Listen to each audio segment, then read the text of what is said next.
Happy Monday, everybody. My name is Brandon Rosa, and welcome to episode 89 of the Xbox in 10 podcast, your weekly source of Xbox gaming news covered in around 10 minutes. Every Monday, this podcast covers new game releases, the previous week's gaming news, and we all learn an Xbox-related fun fact together. This show is on YouTube and podcast services around the world, so please subscribe in your favorite and leave a review. Xboxin10.com, no numbers, is your quick source for links to all of our podcast destinations and social media profiles, which you can follow at Xboxin10.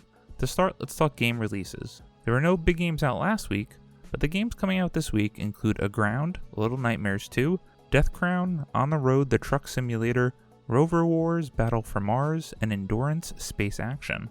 Some new games for Xbox Game Pass were also announced this past week. Out now, as of February 4th, you can play Ghost of a Tale on PC, Project Winter with Xbox Game Pass on console, PC, and mobile, The Falconeer on mobile, console, and PC. On February 11th, you can play Final Fantasy XII The Zodiac Age on console and PC, Jurassic World Evolution on mobile and console, Stealth Inc. 2, a game of clones on mobile and console, and Wolfenstein Youngblood on mobile. Now on to last week's biggest news stories, and we have 7 to cover this week. Number 1, MLB The Show 21 announced for Xbox and PlayStation. Matt Purslow at IGN writes, MLB The Show, the latest installment of the PlayStation-exclusive baseball series from Sony first-party developer San Diego Studio, has been announced for both PlayStation and Xbox consoles.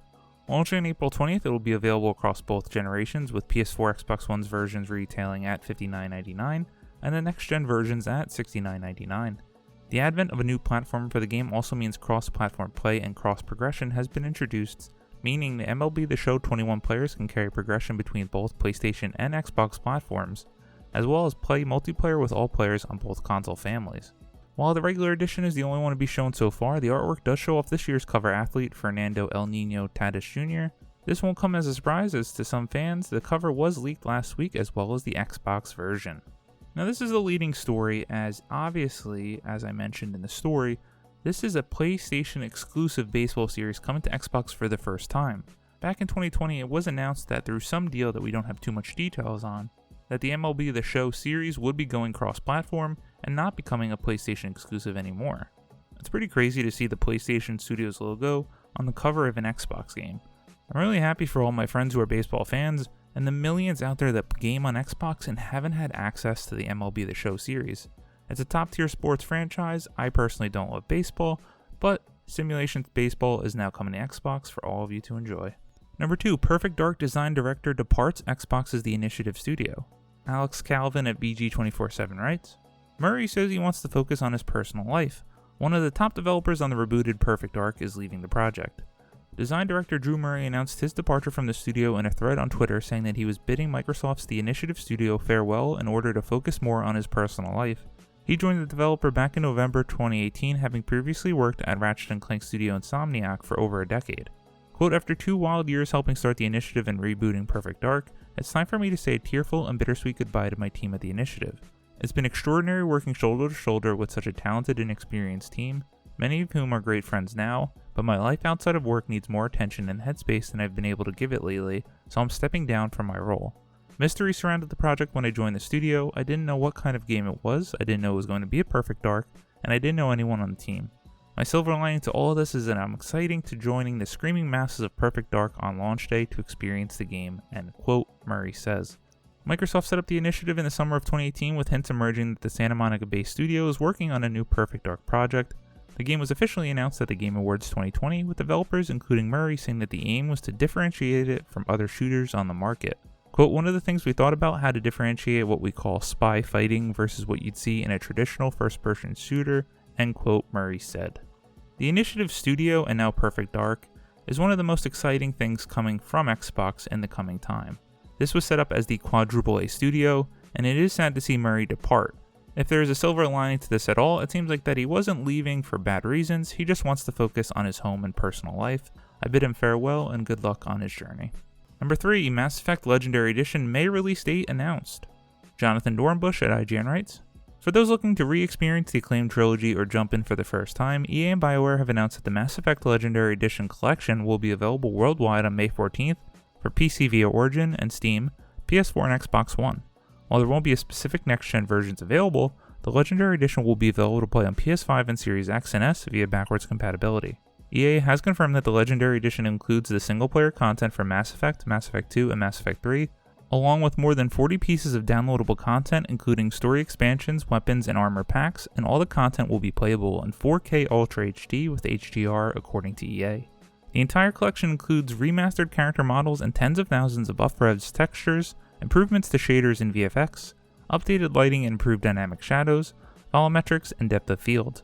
According to the announcement, with pre-rendered cinematics are also enhanced. Specifically for the original Mass Effect, EA announced it will have a comprehensive world-building enhancements with added detail and depth to locations like Eden Prime, Elos, and Pharos, alongside improved interfaces and UI, plus a ton of quality-of-life additions. EA has also confirmed that the original Mass Effect's combat and exploration have been modernized with better aiming, squad controls and behavior, Mako handling, and cameras. Character creator options will also work across all 3 games, and those creations options include improved and expanded selection of hair, makeup, and skin tone options, with Female Shepard from Mass Effect 3 becoming the default FemShep option for all 3 games. As a huge Mass Effect franchise fan, and Mass Effect 2 being one of my top 3 favorite games of all time, I cannot wait to jump back into this Legendary Edition. The last time I played the games was I played the entire trilogy leading into Mass Effect Andromeda, and well, everyone pretty much knows how Andromeda turned out. I didn't hate it, but it took 80 hours for me to love it after I pretty much did every piece of content in the game. And I gotta say, if people have avoided the franchise up till this point, I'm extremely jealous for you to experience it like this for the first time. It's gonna be one hell of a journey.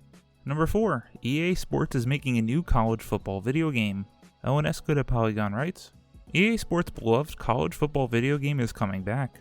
Electronic Arts on Tuesday announced that development is underway on a new franchise titled EA Sports College Football. While the publisher did not offer a release window and said in a news release that it was announcing the expected return of its college series, the company did say the game would have more than 100 institutions, featuring the logos, stadiums, uniforms, game day traditions, and more that fans have come to know and love. Importantly, though, it will not feature the real names, images, or likeness of current college football players. The unauthorized use of players' likeness is what led to the cancellation in 2013 of EA's original NCAA Football series. When EA Sports, the CLC, and the NCAA settled a class action claim brought by former players for $60 million. The last entry in EA's previous college football franchise was NCAA Football 14, which was released in July of 2013. In intervening years, individual schools have cameoed in the career modes of EA Sports Madden NFL and 2K Sports NBA 2K series, but not the full 130 members of the NCAA's top football classification. There are more in college basketball. The NCAA itself has discussed the changing existing rules that prohibit college football and basketball players from being compensated for the use of their names, images, and likeness while playing for their school. EA said that it and the CLC are continuing to watch those developments closely. Tuesday's statement specified that the agreement makes EA Sports the exclusive maker of simulation college football video game experiences on console platforms. Quote, "We've heard from the millions of passionate fans requesting the return of college football video games," end quote, said Cam Weber, Executive Vice President and General Manager for American Football Products at EA Sports, and also a former college quarterback. Obviously, this is huge news for millions of fans across America. College football is huge here, and there are people that are still playing NCAA Football 14. Now, I'm a huge NFL fan, and for some reason just never got into college football, but I understand why everyone loves the series and the games. They absolutely need to find a way to compensate the players for the likeness. It's going to be really boring and dull if they can't, and people are just going to make workarounds through mods to use and get their likeness in the games anyway. EA, the NCAA, and the CLC absolutely need to find a way to compensate players, get their likeness in the games, so these college players can make just a little bit of money on their likeness, when the schools, the coaches, and all the staff get to make millions and millions off of them playing. Number 5, don't expect Overwatch 2 or Diablo 4 to launch in 2021. Rebecca Valentine at IGN writes, Activision Blizzard isn't planning on launching either Overwatch 2 or Diablo 4 in 2021, the publisher told shareholders today. In today's earnings call following the full fiscal year results for 2020, Activision Blizzard noted to investors that its financial plans for the coming year do not include the launch of either game. The publisher went on to specify that it also wasn't including the upcoming title Diablo Immortals in its projections for the year. However, it said that the mobile game was progressing well and anticipated it would launch this year. Both Overwatch 2 and Diablo 4 were announced over a year ago at BlizzCon 2019, but few details about either game have been shared since then. It seems like fans are eagerly awaiting Diablo 4 more than Overwatch 2, but for now you guys are going to have to wait some more. I would expect Overwatch 2 to launch in early 2022, followed by Diablo 4 hopefully next year for all the fans out there. Number 6, Embracer Group acquires Borderlands maker Gearbox Entertainment for $1.3 billion. Dean Takahashi at GamesBeat writes, Borderlands maker Gearbox Entertainment said the Embracer Group is acquiring the AAA game studio for up to $1.3 billion. The Frisco, Texas-based Gearbox will become a wholly owned subsidiary of the Karlsland, Sweden-based company. The transaction gives Gearbox access to new capital to help it make more games and become a significant part of the Embracer Group, which now has 5,500 employees around the world. Now it is adding Gearbox's team of 550 in Frisco, Texas, and the Quebec City, Canada to its roster. Gearbox will become Embracer Group's 7th operating group. Embracer Group has made headlines in November when its buying spree surged.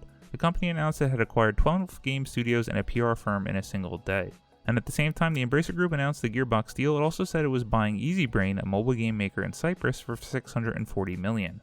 Over the years, Gearbox has worked on the Borderlands and Brother-in-Arms franchises, and it helped with the development of Half-Life, Counter-Strike, Tony Hawk's Pro Skater, 007 James Bond, and Halo. The Gearbox team has developed and engaged a plan for immediate and long-term growth that includes the expansion of talent at both studios, the creation of new Gearbox studios, and expanded partnerships. This merger enables Gearbox to do more with its existing brands, create new ones, and potentially undertake the merger and acquisition of other successful industry and industry-adjacent entities and properties. Big news is Embracer Group, people may know as THQ Nordic, just continues to buy and buy more studios. This clearly is one of the biggest ones they've made, at least in the AAA space where they primarily buy in AA. This is also particularly interesting as there was a lot of rumbling earlier this week that Microsoft was actually looking into purchasing Gearbox, but I guess the deal never made it through. I was a huge fan of Borderlands 1. I probably played the first 10 hours of Borderlands 2 like 5 times. For some reason never beat it and just haven't played Borderlands 3. Good games, just haven't had the time. At number 7, Ubisoft pushes back Prince of Persia Remake once again. Alex Calvin at VG247 writes, "The title was set to launch in March, but now doesn't have a release date. French publisher Ubisoft has decided to delay its remake of Prince of Persia: The Sands of Time for a second time.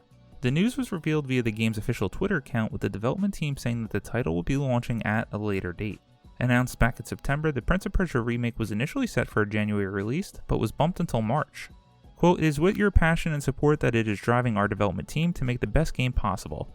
With that said, we have made the decision to shift the release for Prince of Persia: The Sands of Time remake to a later date. This extra development time will enable our teams to deliver a remake that feels fresh while remaining faithful to the original. Prince of Persia: The Sands of Time remake is set to release on PS4, Xbox One, and PC. It is being developed by Ubisoft's Poon and Mumbai Studios. I know people have a lot of nostalgia for the series, which pretty much turned into Assassin's Creed. I never played it myself, but unfortunately everyone's going to have to wait a lot longer to play this game, but a delayed game is always better than a bad game released unfinished." As always, we end our show with a fun fact about Xbox, and given the news surrounding Gearbox and Halo, let's just drop in a little history lesson on the studio. Gearbox Software is a video game developer founded by Randy Pitchford, Stephen Ball, Landon Montgomery, Brian Martle, and Rob Heronius in January of 1999. They are located in Plano near Dallas, Texas. Gearbox was responsible for the PC port of Halo Combat Evolved and the making of Halo Custom Edition. Adding on to this little fun fact, for those who didn't know, after Bungie left Microsoft, Gearbox almost ended up making Halo 4 instead of the creation of 343 and them making the game. It's so interesting to think of what could have been from the Borderlands developers making the next Halo game and if they'd still be making the franchise today. Thank you all for listening to another episode of the Xbox in 10 podcast, your weekly source of Xbox gaming news covered in around 10 minutes. If you like the show, please subscribe on your favorite podcast service, share with your friends, leave a review, and follow on all social media at Xbox in 10. This past week, I've just continued to jump into Call of Duty Warzone, and I'm working my way through the medium. It's not a great game, but it's a perfectly okay game to play on Game Pass since it's kinda free through your subscription. My name is Brandon Rosa. You can follow me on Xbox at Brosa93. I hope you all have a great week and keep on gaming.